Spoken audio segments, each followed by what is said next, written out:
Halo.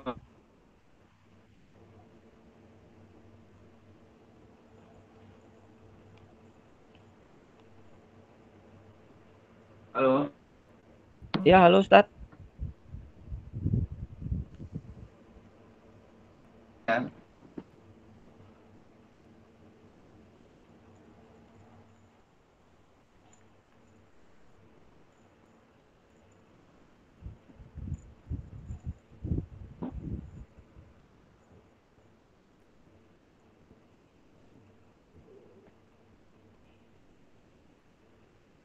Halo. Ya, halo Ustadz. Sudah Mbak? Masih putus-putus Ustadz. Putus. Iya, Di, belum jelas Ustadz. di mana? Di teman bagaimana? Yang lain gimana teman-teman? Suara Ustadz udah jelas?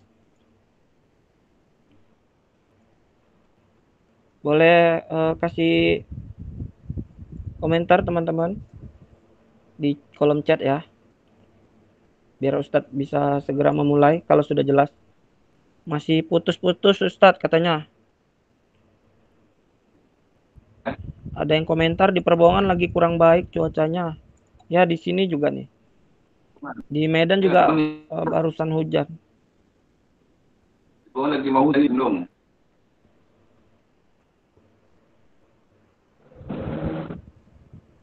Akbar gimana? Akbar dapat mendengar nggak?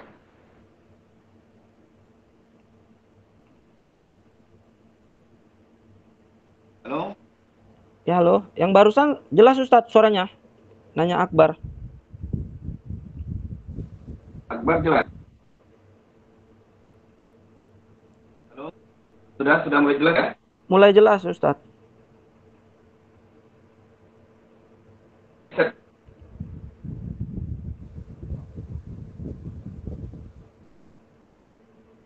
Lihat kamu. Sinyalnya buruk ya.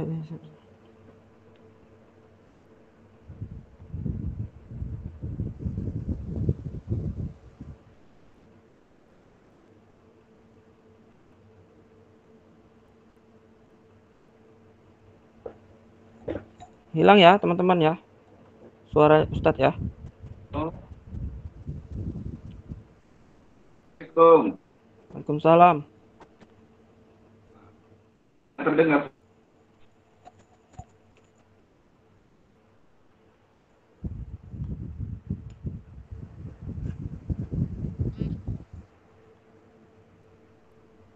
Gimana teman-teman udah? Suara Ustadz udah kedengeran? Kalau di tempat saya belum. Belum terdengar. Belum, Bang. Oh, belum. Belum. Belum. Tadi ada yang bilang belum Ustadz. Ya. Di tempat saya suaranya putus-putus, hilang-hilang.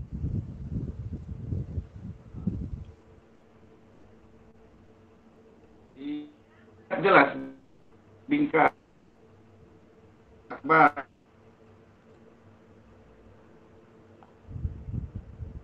Akbar gimana? Suara Ustadz jelas?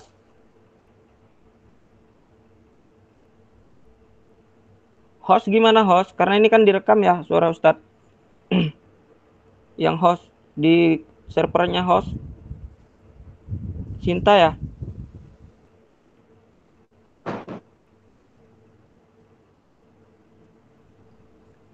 Iya, Bang. Iya, maksud putus-putus juga, Bang. Masih putus-putus ya.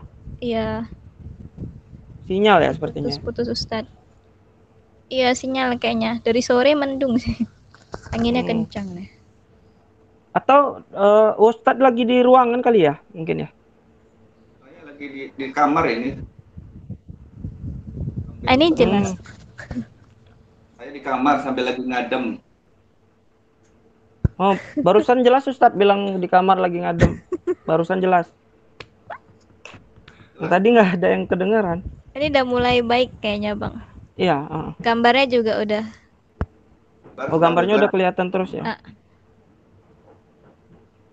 Nah, Udah mulai jelas. Kalau Iya, seperti ini, Ustadz. udah mulai jelas belum? Sudah, Ustadz. Udah jelas, Ustaz. Jelas, barusan jelas. Barusan jelas. Ini saya Ya. pakai headset ini. Jelas, Oh, iya. Ustaz. Jelas. Jelas Alhamdulillah. seperti ini ya. Jadi Alhamdulillah, jelas. sudah bisa kita mulai ya. Boleh, Ustaz. Mudah-mudahan lancar sinyalnya. Iya. Kita waktu berapa menit? 10 atau 15 menit? Selesainya, Ustaz. Selesainya ya. Iya, Ustaz. Kita mulai ya, nanti kalau tiba-tiba sinyal lagi, ya itu di luar kemampuan kita sudah ya kan? Iya, Ustaz. Bismillahirrahmanirrahim. Assalamualaikum warahmatullahi wabarakatuh. Waalaikumsalam warahmatullahi wabarakatuh. Alhamdulillahilladzi an'amana bi ni'matil imani wal islam wasihah wal fursah wassalam. Allahumma salli wa sallim wa barik ala sayyidil mursalin sayyidina wa maulana Muhammadin wa ala alihi wa sahbihi wa man tabi'ahu bi ihsanin ila yaumiddin.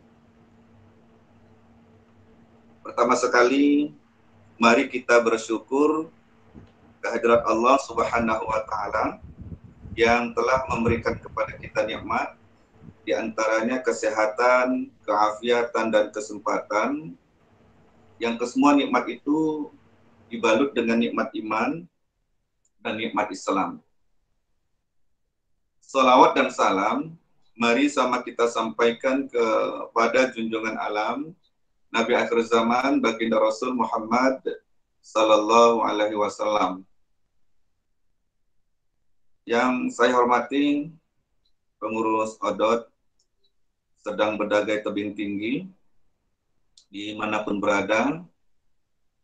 Mari sekali lagi kita bersyukur di masa pandemi COVID-19 ini, di mana pertemuan-pertemuan dibatasi, namun kita masih dapat melakukan silaturahmi, kajian keilmuan, termasuk kajian Al-Quran lewat virtual. Mudah-mudahan usaha kita ini diberkahi dan diridhoi oleh Allah Subhanahu wa taala. Para pendengar dimanapun berada yang dirahmati Allah, pada malam hari ini kita akan membahas atau membicarakan Al-Quran surah At-Tariq, yaitu surah yang ke-86, nazalat ba'da suratil balad fil mushafi ba'da suratil burud. Surah At-Tariq ini dia dari segi turunnya ba'da suratil balad, setelah surah Al-Balad. Kalau dalam susunan mushaf Al-Quran yang 114 surah itu, maka posisi surah At-Tariq ini ba'da suratil buruj, dia letaknya setelah surah Al-Buruj. Kemudian sebagai informasi kepada kita semua, surah At-Tariq makkiyatun wa ayatuha sab'asyarata ayatan.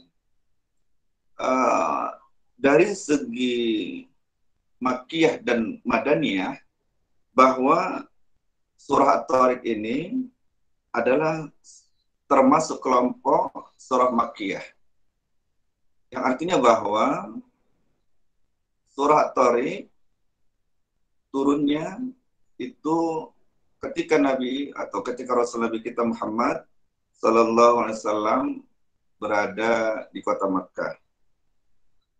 Wa ayatuha, dan jumlah ayat surah At-Tariq ini sab'asyarata ayatan, ada 17 ayat. Baik, pendengar dimanapun berada yang dirahmati Allah, di dalam beberapa penjelasan termasuk di dalam tafsir yang saya pegang ini, yaitu tafsir Safatut Tafasir, dijelaskan begini, hadis suratul karimatu min aswaril makkiyah. Surah At-Tariq ini termasuk surah Makkiyah. Wahya tu'aliju ba'dal umuri al-muta'alliqati bil aqidatil islamiyati. Surah At-Tariq ini kandungannya itu membahas sebahagian dari urusan-urusan yang bertalian dengan akidah Islam. Nah, jadi kalau nanti kita membaca surah At-Tariq ini, isi kandungannya itu terkait dengan masalah keyakinan kita di dalam beragama Islam. Kemudian, wa muhawir surah yaduru haulal iman bil ba'thi wan nusyur. Surah ini juga membicarakan seputar keimanan kita tentang hari kebangkitan, tentang hari kiamat. Nah, jadi pembahasannya seputar tentang akidah Islam, seputar keyakinan kita tentang hari kiamat nanti. Jadi pada ayat ini nanti banyak membicarakan, memperkuat, menumbuh kembangkan keyakinan kita kepada Allah Subhanahu wa Ta'ala yang maha mampu untuk melakukan segala sesuatu. Nah, keyakinan itu harus ditumbuh kembangkan, harus dikuatkan. Kemudian kalau kita membaca kitab Risalatul Mu'awanah, di sana ada satu pembahasan dengan pembahasan judulnya Taqwiyatul Yakin wa Tahsinuhu, yaitu memperkuat keyakinan dan mentahsin, mengihsankan keyakinan. Nah, jadi Al-Quran surah Al-Baqarah, surah At-Tariq ini surah yang membicarakan tentang akidah Islam, membicarakan tentang bagaimana hari kebangkitan nanti. Apakah kita percaya atau tidak? Dan andai kata tidak percaya, itu adalah sebuah kemustahilan. Kenapa bisa tidak percaya? Nah, jadi mudah-mudahan dengan membahas surah At-Tariq ini, keyakinan kita kepada Allah Subhanahu wa Ta'ala akan bertambah. Jadi katanya tadi, waqad aqamat al-burhan as-safi' wa dalil qati' ala qudratillahi jalla wa ala ala imkanil ba'thi. Jadi surah At-Tariq ini menjelaskan kepada kita tentang bahwa Allah Subhanahu wa Ta'ala itu maha mampu untuk membangkitkan manusia, termasuk kita nanti setelah kita mati pada hari kiamat. Fa innalladzi khalaqal insana minal adam. Karena sesungguhnya Allah Subhanahu wa Ta'ala itu yang telah menjadikan manusia dari tidak ada.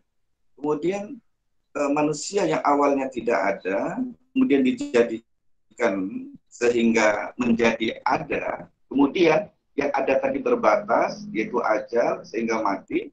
Nah, kemudian dalam agama kita, orang yang mati itu dikubur. Nah, nanti pada hari kiamat akan dibangkitkan.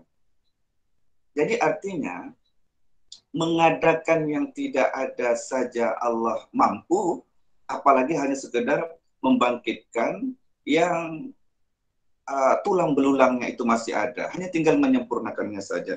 Tentu Allah lebih mampu dengan ini.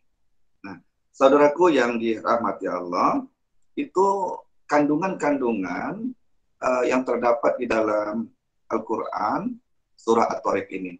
Jadi, intinya di awal bahwa surah At-Tariq ini membicarakan tentang keyakinan kita, tentang akidah kita, tentang bagaimana nanti di hari kebangkitan. Nah, dan nanti pada posisi kedua, Allah menceritakan kepada kita di dalam Al-Quran Surat Tharik ini tentang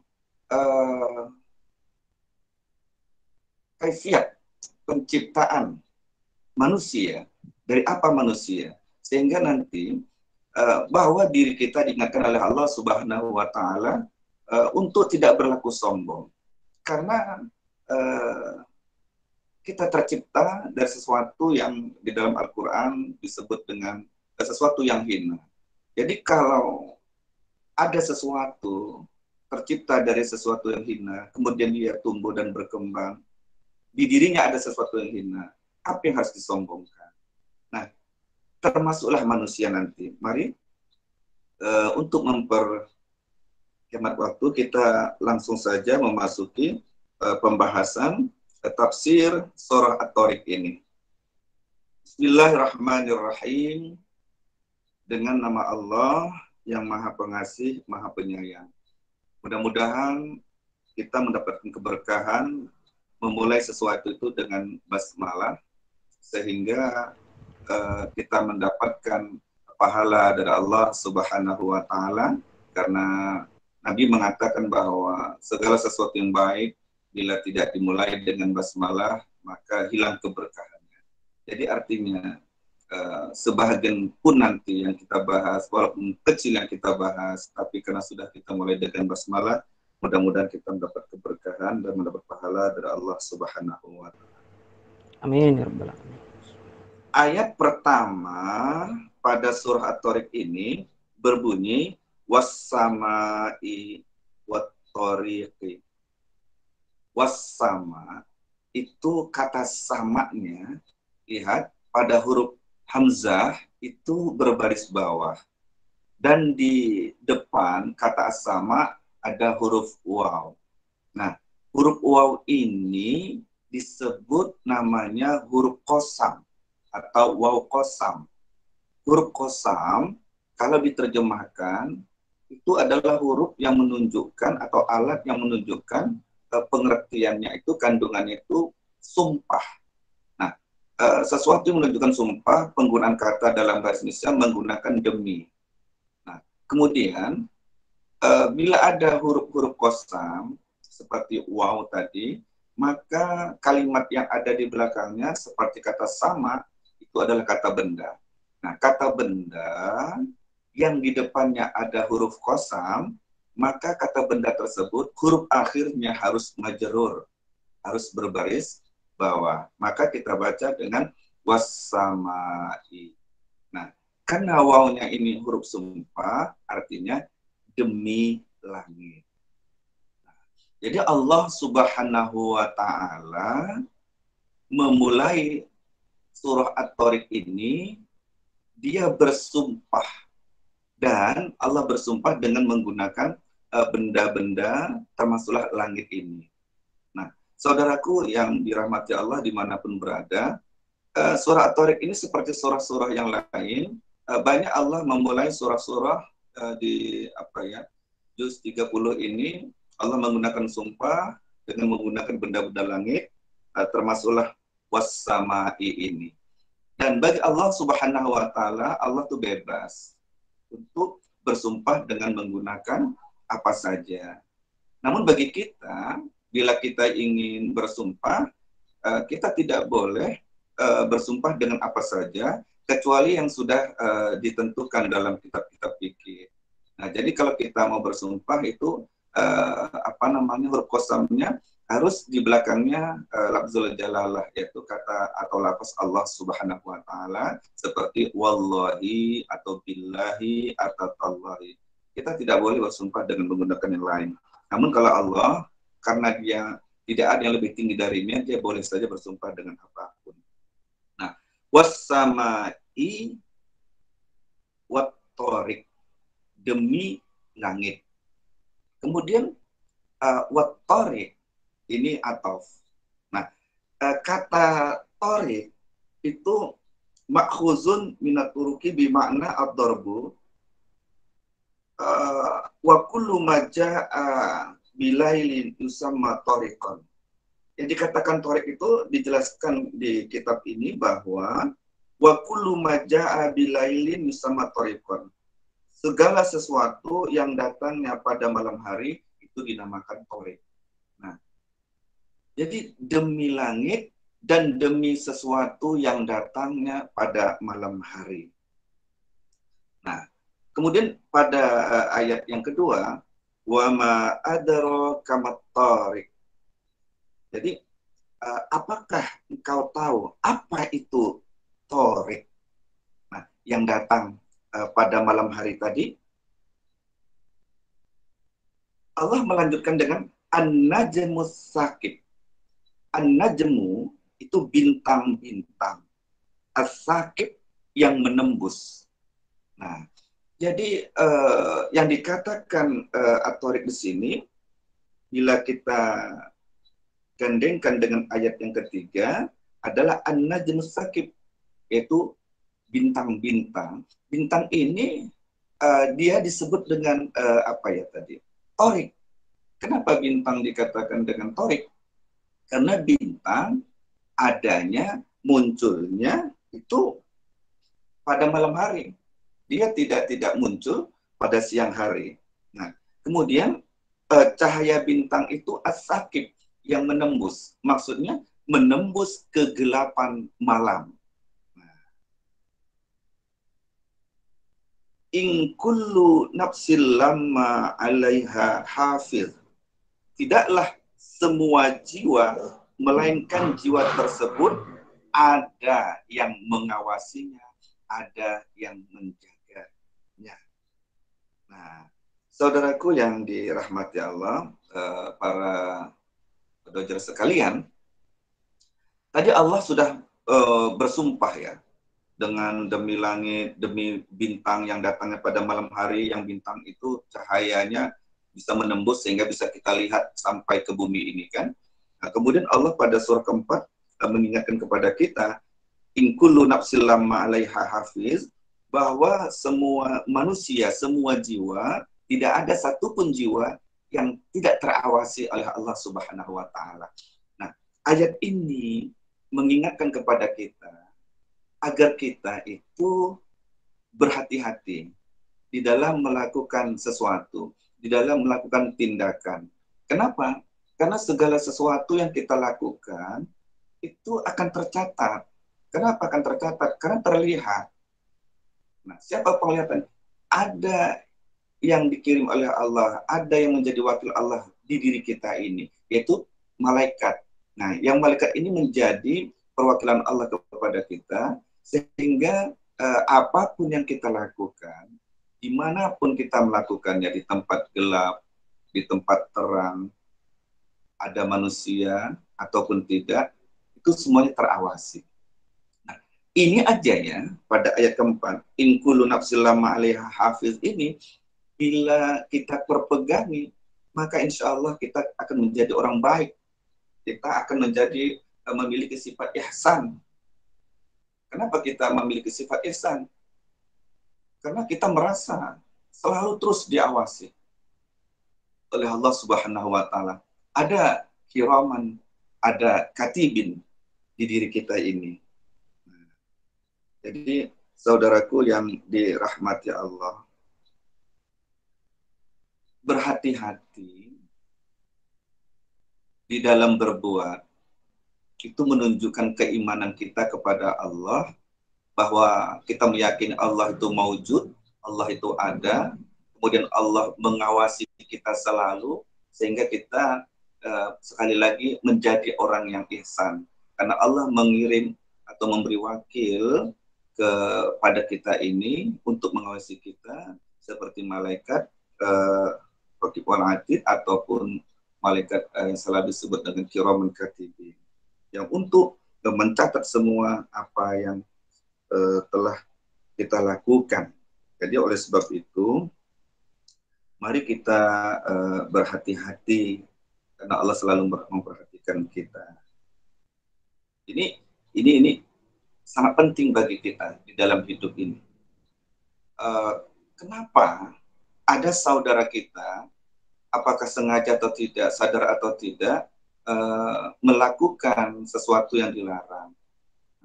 Kalau ditanya, apakah dia beriman kepada Allah, tentu dia akan menjawab dia beriman kepada Allah. Tetapi kenapa dia melakukan tindakan kejahatan? Seolah-olah dia melakukan tindakan kejahatan itu, dia berani melakukannya, seolah-olah ya, dia tidak dilihat oleh Allah. Nah, oleh sebab itu, jangan sampai itu terjadi pada kita. Jadi mari berdasarkan ayat ini kita perkuat bahwa Allah itu mawujud, bahwa Allah itu mengawasi kita selalu, Allah mengirim wakilnya di diri kita untuk mengawasi kita ini. Kalau ini kita lakukan, insya Allah kita akan selamat dunia dan akhirat. Pada ayat selanjutnya, fal yanzuril insanu mimma khuliq. Maka hendaklah manusia itu memperhatikan dari apa dirinya diciptakan. Allah mengingatkan kepada kita agar kita ini mau memperhatikan, mau meneliti sebenarnya diri kita ini diciptakan dari apa. Ketika ya di surah Al-Baqarah kita membahas wabasyiril mu'minin dan berilah kabar gembira, wabasyir sabirin dan berilah kabar gembira kepada orang-orang yang bersabar, alladzina qalu, yang mereka mengatakan inna lillahi wa inna ilaihi raji'un. Mereka mengucapkan innalillahi itu kalau mereka ditimpa musibah. Nah, ketika kita membahas ini, itu ada 3 kandungan yang harus kita pahami, yaitu min turabin ila turabin, kita berasal dari tanah kembali kepada tanah. Kemudian minallah ilallah, kita berasal dari Allah dan kembali kepada Allah. Kemudian minal jannah ilal jannah, kita berasal dari surga akan kembali nanti kepada surga.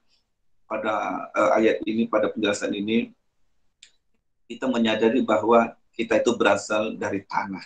Tanah itu letaknya posisinya di bawah tapak kaki kita. Dari situlah kita tercipta. Nah, jadi bila kita perhatikan ternyata apakah pada ayat ini dan pada ayat-ayat yang lain tidak ada sesuatu yang membuat kita itu harus bangga. Karena diri kita yang terciptakan dari banyak yang sesuatu-sesuatunya itu yang tidak mulia lah ya, terhina lah begitu. Nah, jadi Allah mengingatkan kepada kita, karena banyak manusia yang hidup di muka bumi Allah ini orang yang sombong itu.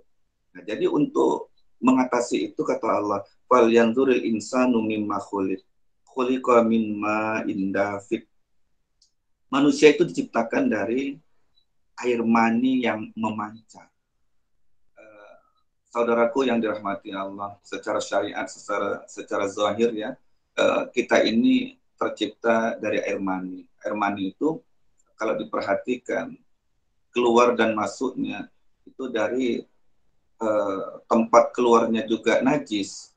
Najis juga keluar dari tempat di mana tempat keluarnya mani itu. Dan masuknya pun nanti dari tempat yang sama, yaitu tempat keluar masuknya najis tadi. Berarti kita, mohon maaf, bila dari keluar masuk ini saja kita bersama dengan najis tadi, walaupun air mani itu tidak najis hukumnya. Nah, jadi kita tercipta dari sesuatu yang hina lah begitu. Karena kita ini tercipta dari sesuatu yang hina, apalah yang harus kita banggakan? Yakhruju min baini sulbi wat taraib, yang air mani itu keluar dari tulang sulbi dan tulang dada. Nah, jadi saudaraku yang dirahmati Allah, sekali lagi, kita ini tercipta dari sesuatu yang hina. Apalagi kalau ayat ini kita kaitkan dengan ayat-ayat yang lain yang menceritakan tentang dari apa kita tercipta. Jadi Allah mengingatkan kepada kita, karena kita ini tercipta dari sesuatu yang hina, janganlah kita bersombong. Nah, kalau kita membaca di dalam kitab Al-Manhajus Sawi, ada yang harus kita tundukkan, jangan kita tuh sombong. Di sana ada pembahasan, sombong itu harus diobati. Nah, kadang kita tidak merasa ada penyakit yang luar biasa di diri kita.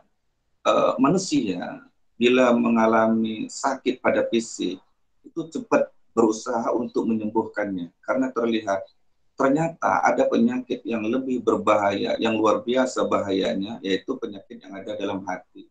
Salah satu penyakit yang berbahaya yang ada dalam hati yaitu adalah kesombongan. Nah, orang yang sombong ini dia lupa, tak sadar bahwa dirinya adalah bukan sesuatu yang tercipta dari yang mulia, tetapi sesuatu yang tercipta dari hina. Nah, jadi dalam kitab Al-Manhajus Sawi, ada yang harus kita obati. Harus kita lakukan operasi besar, itu tentang kesombongan. Nah, kesombongan ini sebenarnya, saudaraku yang dirahmati Allah, itu berawal dari yang namanya ujub. Nah, jadi yang pertama kali harus kita ketahui, itu adalah ujub. Nah, ujub ini bila tidak kita obati segera, maka dia akan menimbulkan penyakit baru, sehingga menjadi komplikasi. Jadi, kalau dalam kajian tasawuf, ujub itu melahirkan kibrun. Kibrun ini, bila tidak diobati, tidak cepat dioperasi, maka kibrun akan melahirkan takabur. Nah, jadi ada ujub, ada kibrun, dan ada takabur. Ujub, kibrun, dan takabur, ini secara umum maknanya sama, yaitu sombong.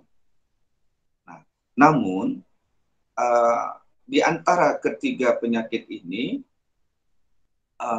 yang paling berbahaya itu adalah ujub.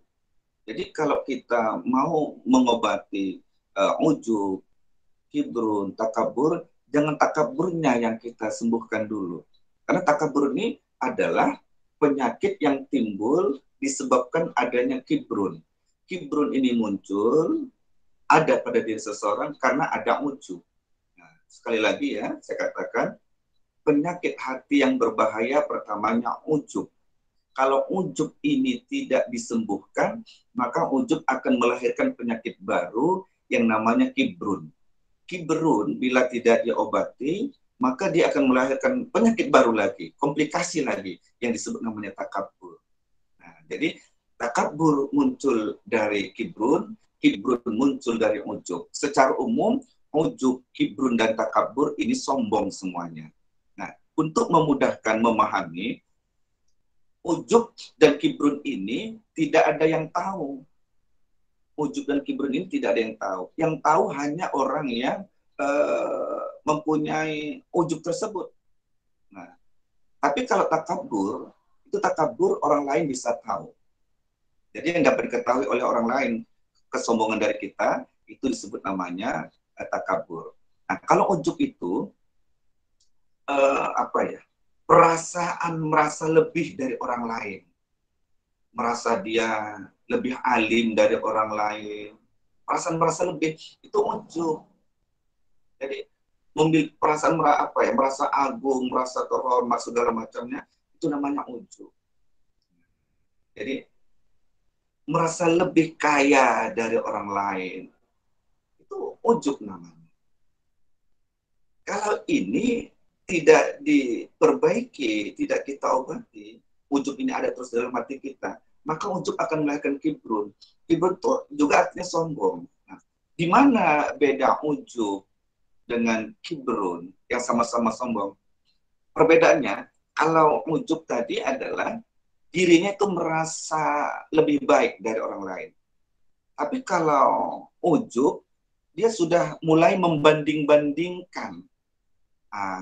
Dia mulai membandingkan antara dirinya dengan diri orang lain. Gitu. Kalaupun dia mengatakan si Polan atau si A, dia memang kaya, tapi aku lebih kaya dari dirinya. Gitu. Jadi dia mengakui orang lain tadi memiliki sebuah kemuliaan, tapi dia merasa dirinya lebih mulia lagi. Nah, kalau ujub itu hanya merasa lebihnya saja. Gitu. Jadi perasaan rasa lebih itu disebut namanya ujub, kemudian membanding-banding kelebihan tadi itu namanya kibrun. Dan ini yang tahu hanya si penderita ujub dan si penderita kibrun tersebut. Orang lain belum tahu.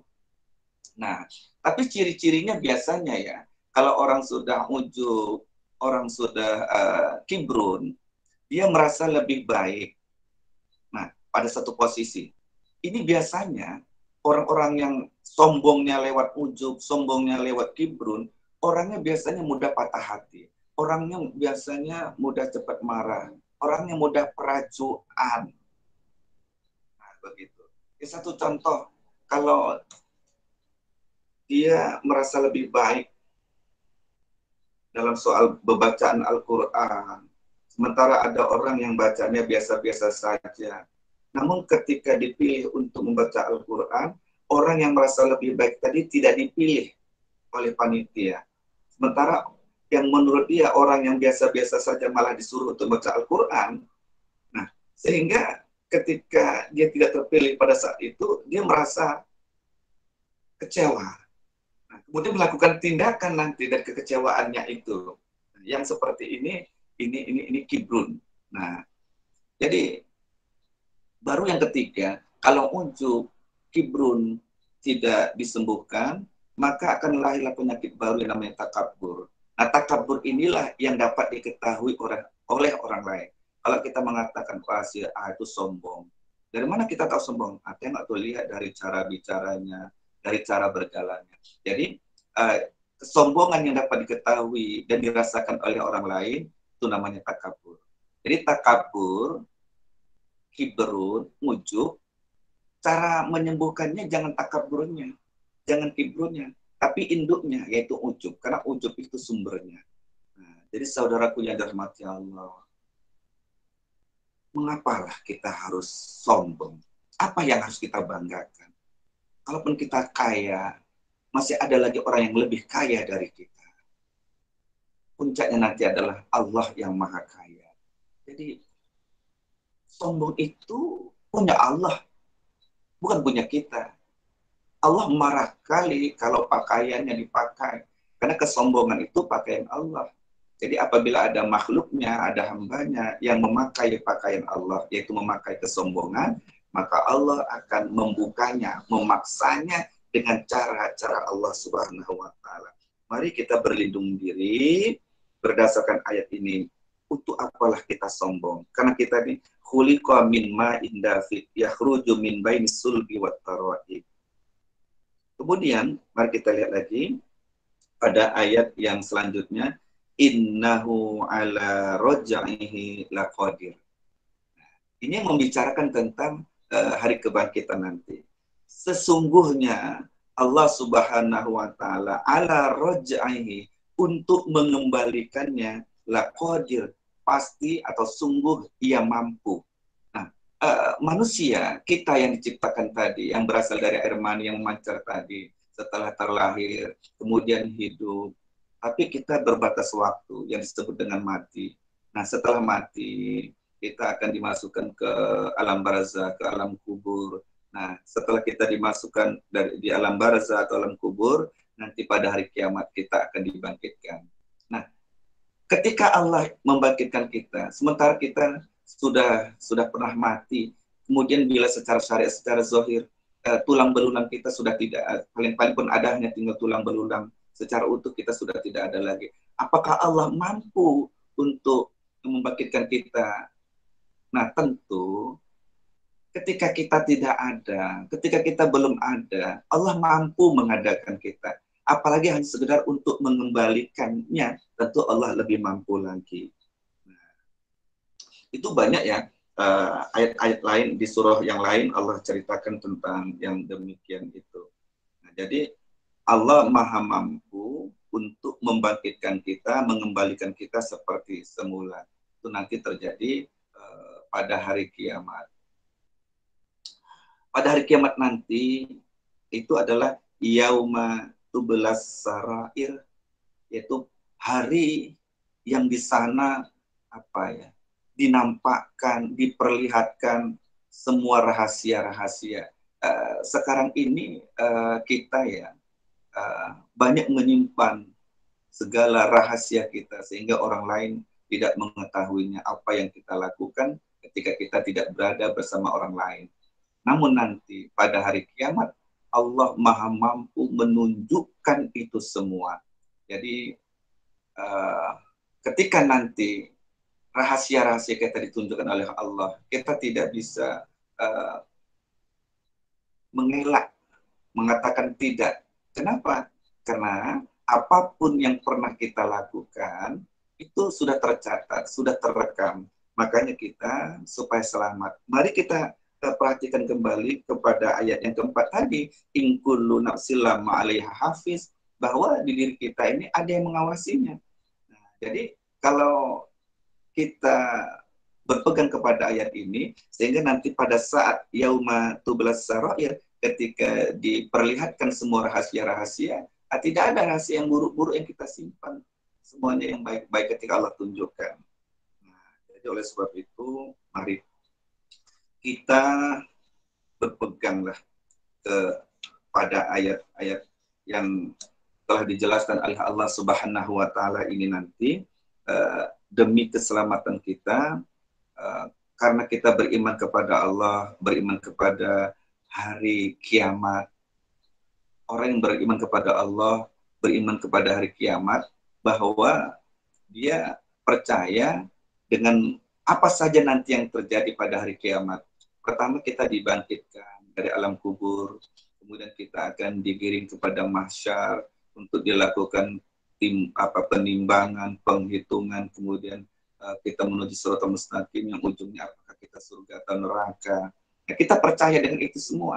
Nah, ketika kita percaya dengan itu semua, hari kiamat juga termasuk hari pembalasan. In khairan fa khairun, in syarran fa syarrun. Kalau kita berbuat baik, maka insya Allah dibalas yang baik. Kalau kita berbuat yang buruk, maka kita dibalas yang buruk. Jadi untuk mempermudah mendapatkan kebahagiaan dunia akhirat, agar kita tidak nanti merasa malu ketika dipertunjukkan segala rahasia-rahasia kita.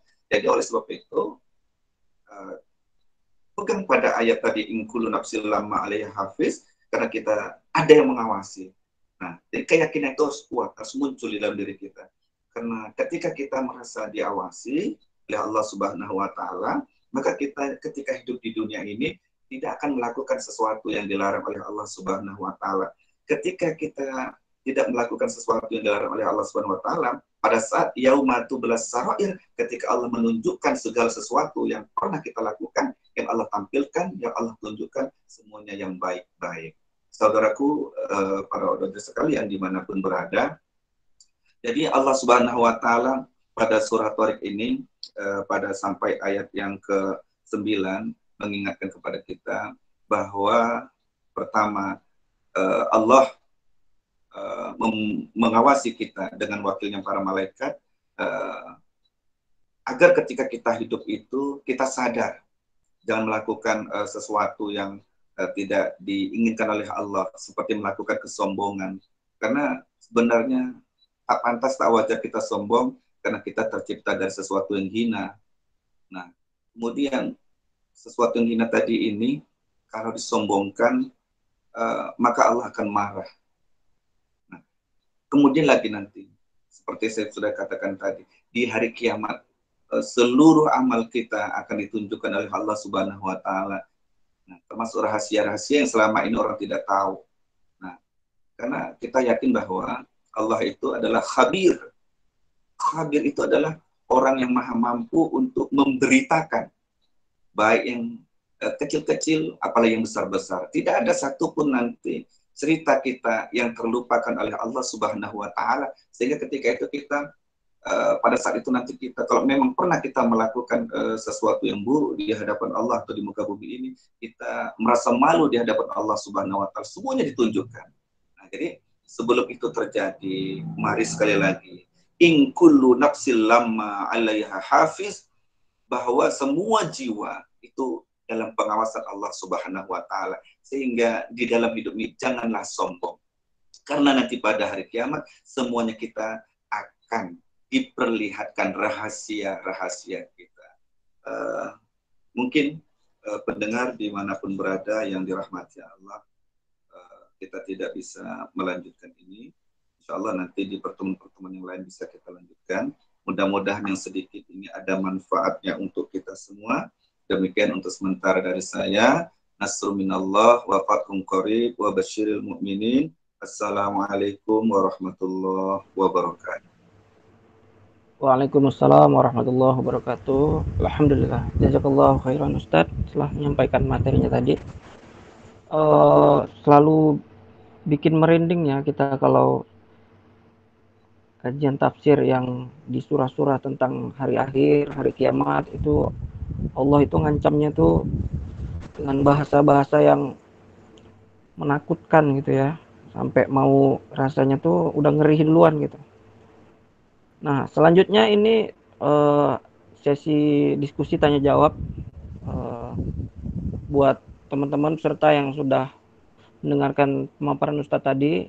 Mungkin ada yang ingin ditanyakan, dipersilakan kepada peserta, mungkin 2 atau 3 penanya saja ya.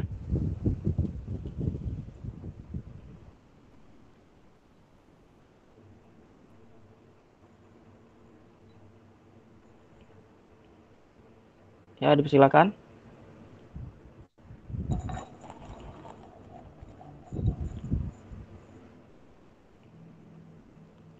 Ya, saya bacakan ya. Ada pertanyaan dari Sinta Sembiring. Assalamualaikum Ustadz. Izin bertanya Ustadz, apakah sifat ujub sama dengan penyakit ain? Itu pertanyaan pertama. Mungkin saya dijawab Ustadz. Apakah sifat ujub sama dengan penyakit ain? Ain yang dimaksud apakah ain zahir yaitu mata, atau ain yang dimaksud adalah fisik?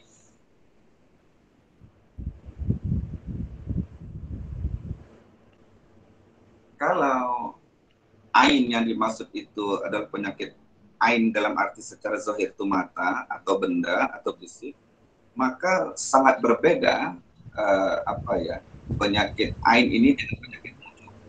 Nah, bisa juga hampir dipersamakan kalau ain ini dimaksud dengan mata, artinya orang beramal, orang melakukan sesuatu agar dia dilihat oleh orang lain. Itulah yang disebut dengan dia puas hatinya, batinnya beramal itu kalau dilihat oleh orang lain. Itu yang disebut dengan riya. Nah, namun secara zahir penyakit ain itu sangat berbeda. Ujub ini sebuah penyakit yang sangat dahsyat, yang sangat berbahaya, yang dia posisi penyakitnya itu ada di dalam hati manusia. Dan orang lain tidak bisa mendeteksi bahwa seseorang itu sedang dalam keadaan kena penyakit yang disebut dengan ujub. Yang tahu bahwa seseorang itu sedang dalam keadaan berpenyakit ujub, pertama itu Allah Subhanahu wa taala, yang kedua adalah si penderita. Namun terkadang si penderita penyakit ujub ini dia tidak mengindahkannya. Gitu. Dia tidak menyadarinya. Tidak menyadarinya ini itu tadi karena keujubannya itu. Nah, jadi mari kita berlindung diri, jangan sampailah kita terkena penyakit ujub ini. Jadi kalau ada sombong-sombong sikit yang dari takabur, itu cepat diobatin itu supaya tidak tumbuh kembang penyakit. Demikian, mudah-mudahan ada pencerahan untuk kita semua. Baik, sudah jelas ya Sinta ya, nah, jawaban dari Ustadz ya. Kemudian pertanyaan dari saya sendiri nih Ustadz. Jadi ada penyakit takabur, kibrun dan ujub tadi. Kira-kira ada nggak Ustadz kiat-kiat atau tips dari para ulama kita untuk menghindari penyakit tersebut, atau ada amalan-amalan atau doa apa yang mungkin bisa kita amalkan Ustadz? Terima kasih Ustadz. Baik, terima kasih. Pertanyaan yang cukup bagus pada kajian kita ini. Penyakit ujub, kibrun, takabur ini, sebagaimana saya katakan, ini penyakit yang sangat berbahaya. Kalau penyakit fisik, ya, andai kata penyakit fisik itu zahir dia ada di badan kita, berbahayanya itu kalau mematikan hanya yang kena itu yang berpenyakit. Kalau ada seseorang kena kanker sampai stadium sekian, kalau nanti dia mati itu yang kena kanker. Orang lain tidak kena akibat dari penyakit kankernya itu, gitu. Kecuali memang penyakit yang menular ya. Nah, tapi kalau penyakit ujub, itu takabur ada pada satu orang, ini penyakit berbahaya bukan hanya pada orang yang kena ujub itu, bukan hanya pada orang yang takabur dan kibrun itu, orang lain pun bisa kena akibat dari penyakit seseorang. Gitu. Nah, jadi oleh sebab itu berbahayanya yang seperti itu luar biasa, maka harus cepat segera diperbaiki agar umat ini menjadi baik. Gitu. Gara-gara ujub seseorang, gara-gara kibrun seseorang, gara-gara takabur seseorang, bukan satu rumah, satu desa, satu kampung, satu kecamatan, bahkan negara, bahkan dunia ini bisa habis. Jadi harus segera diperbaiki. Bagaimana kan memperbaikinya? Mengobati hati tidak sama dengan mengobati penyakit fisik. Nah, kalau penyakit fisik, kita bisa datang ke klinik, bisa datang ke rumah sakit, kita datang ke dokter umum, ke dokter spesialis. Nah, jadi berdasarkan pendekatan ini berarti kalau kita kena penyakit ujub, kibrun, ria ini, kita harus juga datang ke klinik kah, ke rumah sakit kah, puskesmas kah, mana?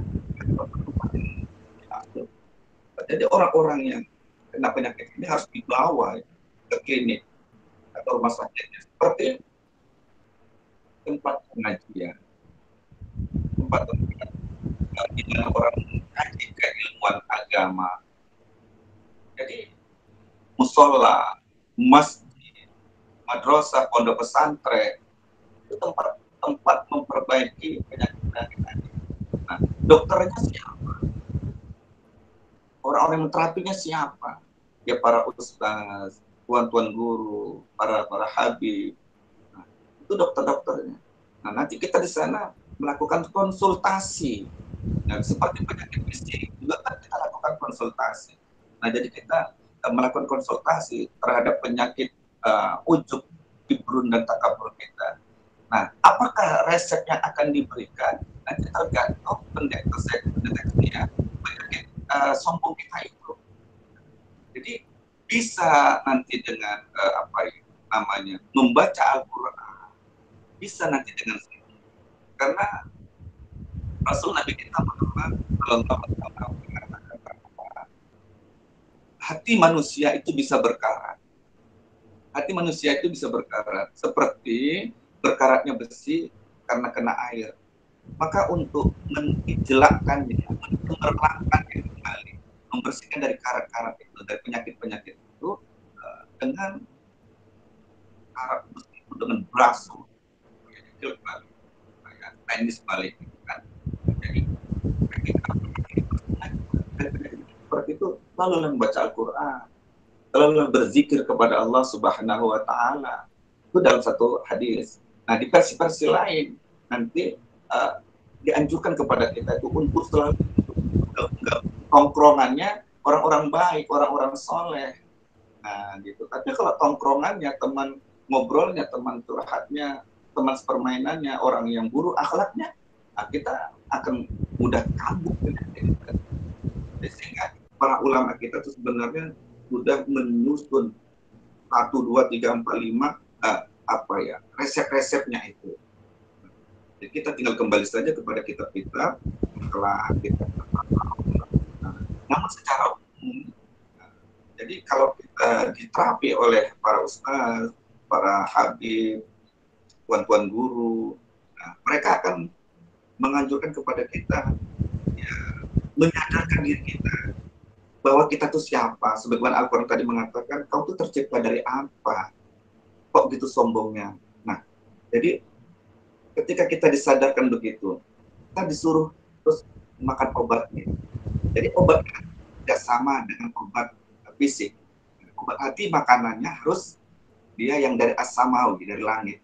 Yaitu apa? Al-Quran. Membaca Al-Quran. Mengerti, tidak mengerti.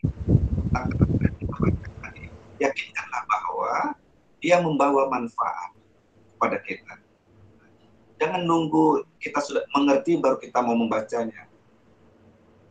Begini, obat-obat yang diberi dokter ke kita, kita nggak tahu kandungan obat itu apa saja. Namun karena dokter yang memberi, kita yakin saja, kita minum dan kita berharap sembuh dari itu.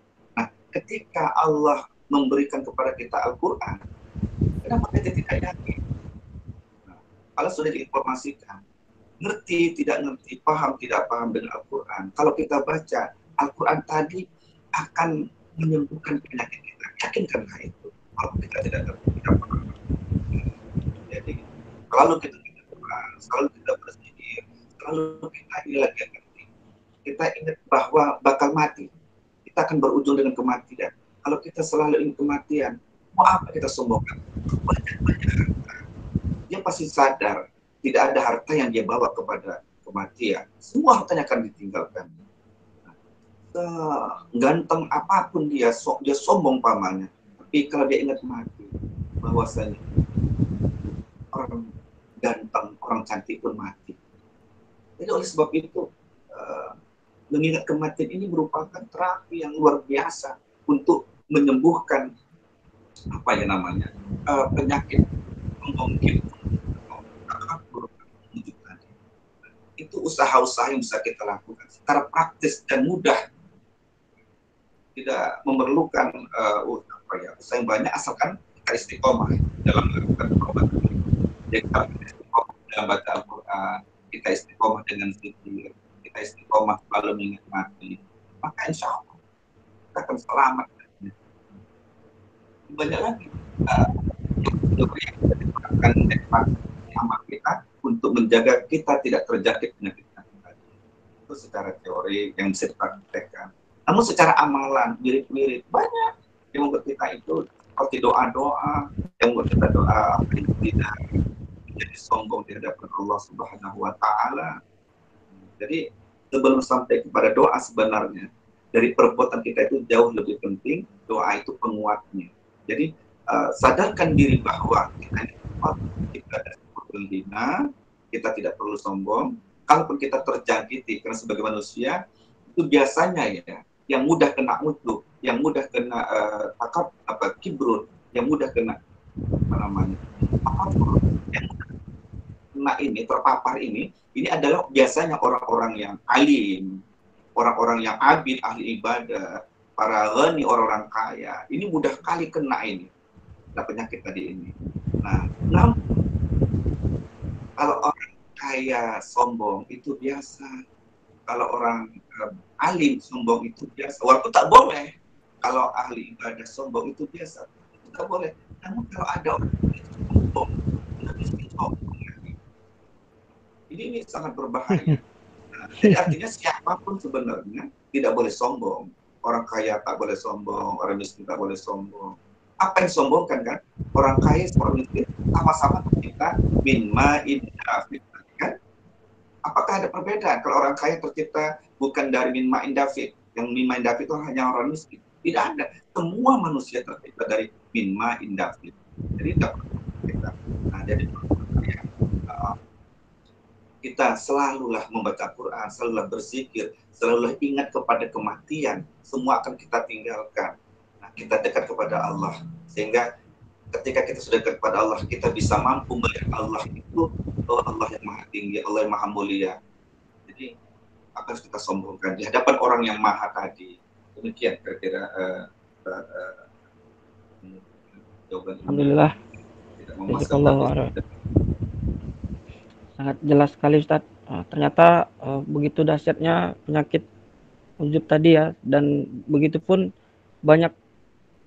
banyak tempat kita berobat, banyak juga obatnya, banyak cara mengobatinya. Dengan ilmu inilah alhamdulillah kita bisa mengetahuinya.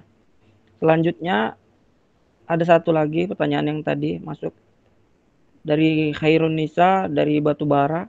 Saya ingin bertanya, afwan Ustadz, apakah sifat ujub dapat berpotensi menjadi dosa besar karena dilakukan terus-menerus? Ya, Ustadz. Terima kasih saudara Khairun Nisa dari Batubara ya. penyakit ujub ini apakah berpotensi menimbulkan dosa besar? Uh, uh, Ujub, kibru dan sejenisnya takabur,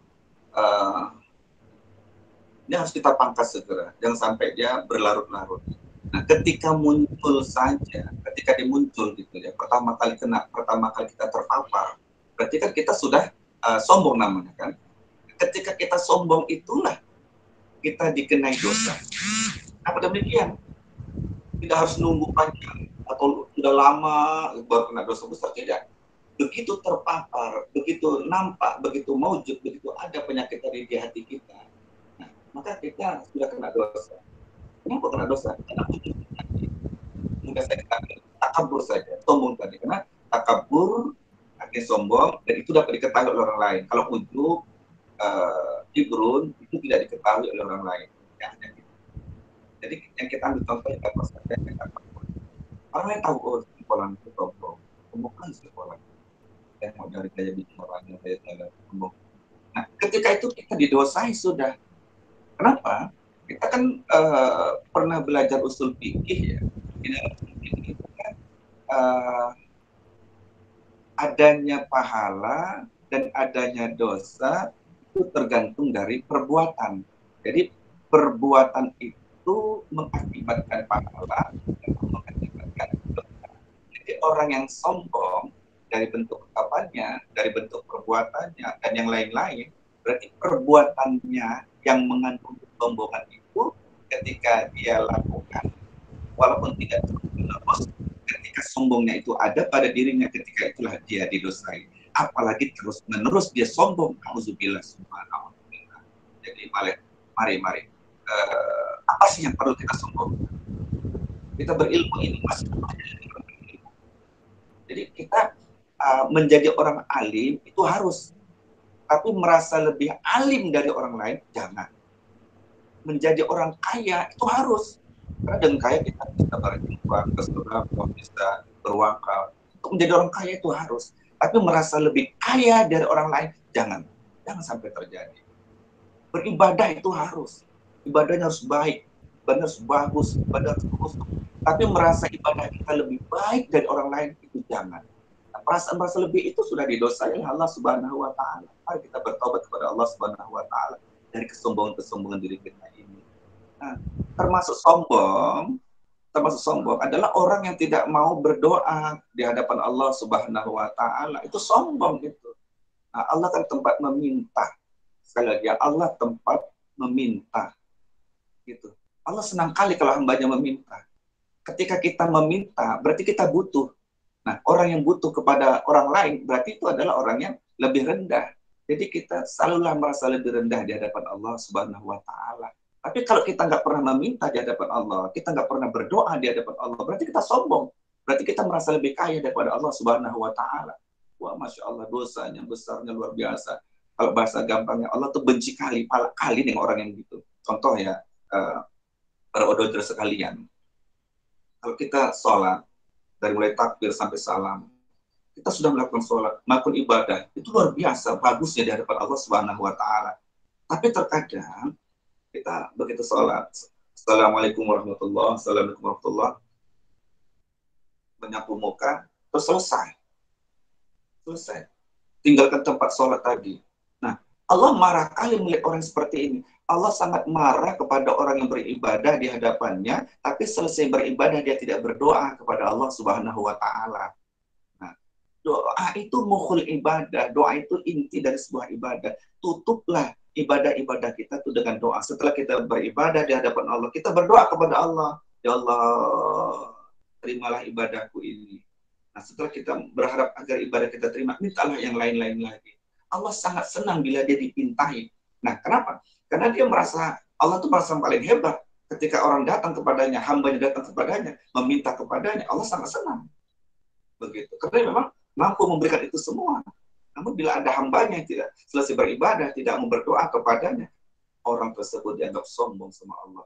Ternyata, jadi ternyata yang bila bisa kita lihat, walaupun sudah beribadah, masih tetap bisa dikatakan sombong bila tidak kita berdoa kepada Allah Subhanahu wa taala. Demikian, mudah-mudahan ada manfaat. mungkin sudah jelas ya Mbak Hironisa. Ternyata banyak sekali yang kesombongan-kesombongan yang mungkin sudah kita lakukan tanpa kita sadari. Ternyata kita sombong ya.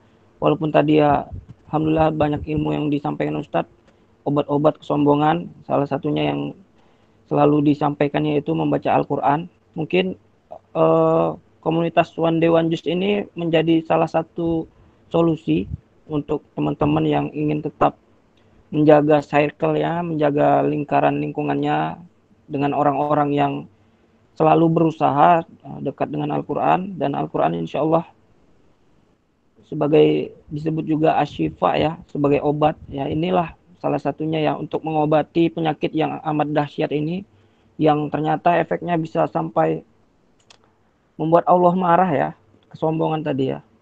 Allah sampai mengancam ya, sampai kita sudah dijelaskan begitu hinanya kita diciptakan ya, ternyata kita tidak pantas sama sekali untuk bersombong diri. Selanjutnya sudah hampir jam 22 pada malam hari ini. Terima kasih kepada Ustadz jazakallahu khairan atas semua ilmunya. Hanya beberapa menit insya Allah kita mendapat ilmu yang bermanfaat, bisa kita amalkan. Ada keberkahan dari majelis kita pada malam hari ini. Selanjutnya ditutup dengan doa dipimpin oleh Ustadz. Kepada Ustadz, tafadhol Ustadz. Bismillahirrahmanirrahim. Alhamdulillah rabbil alamin. Wassalatu wassalamu ala sayyidil mursalin sayyidina wa maulana Muhammadin wa ala alihi wa sahbihi ajmain. Allahumma salli ala sayyidina Muhammad wa ala ali sayyidina Muhammad. Allahumma salli ala sayyidina Muhammadin salatan taghfiru biha dzunub wa tusbihu bihal qulub wa tanqaliqu bihal usub wa talinu bihas su'ub wa ala alihi wa man ilaihi mansub.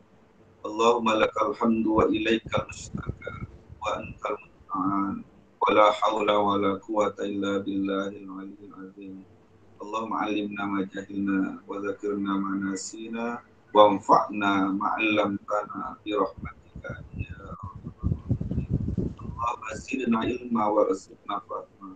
Allahumma ighfir lana dhunubana wa liwalidayna warhamhuma kama rabbayana shaghira. ولجميع المؤمنين والمؤمنات والمسلمين والمسلمات آمين. اللهم اجعلنا وأولادنا وذرياتنا من أهل العلم والخير ولا تجعلنا وإياهم من أهل الضير إنك على كل شيء قدير. ربنا آتنا في الدنيا حسنة وفي الآخرة حسنة وقنا عذاب النار والحمد لله رب العالمين. تقبل الله منكم Inna wa minkum taqabbal ya karim. Alhamdulillah, dengan berakhirnya doa tadi, berakhir pula kalkulus kita pada bulan ini. Insya Allah di kalkulus bulan depan di tanggal 26 Juli 2021, kalkulus ke-37, yaitu tafsir Quran surah Al-Qamar dengan tema di dunia semua tercipta dengan segala sesuatu menurut ukurannya masing-masing. Mudah-mudahan kita semua bisa menghadiri di kalkulus selanjutnya. Kita dipanjangkan umur oleh Allah Subhanahu wa taala dalam ketaatan kepada Allah. Dan kami dari seluruh panitia pengurus Odos Serdang Bedagai Tebing Tinggi mengucapkan jazakumullahu khairan kepada Al-Ustadz, khususnya kepada teman-teman peserta yang sudah berhadir via online ini. Semoga kita semua diberkahi Allah Subhanahu wa taala, diridhoi pertemuan pada malam hari ini dan ditambahkan ilmu kita, ilmu yang bermanfaat. Amin ya rabbal alamin. Dan sama kita tutup dengan lafaz hamdalah, alhamdulillahirabbil alamin, dan doa kafaratul majelis. Subhanakallahumma wa bihamdika asyhadu an la ilaha illa anta astaghfiruka wa atubu ilaik. Assalamualaikum warahmatullahi wabarakatuh. Waalaikumsalam warahmatullahi wabarakatuh.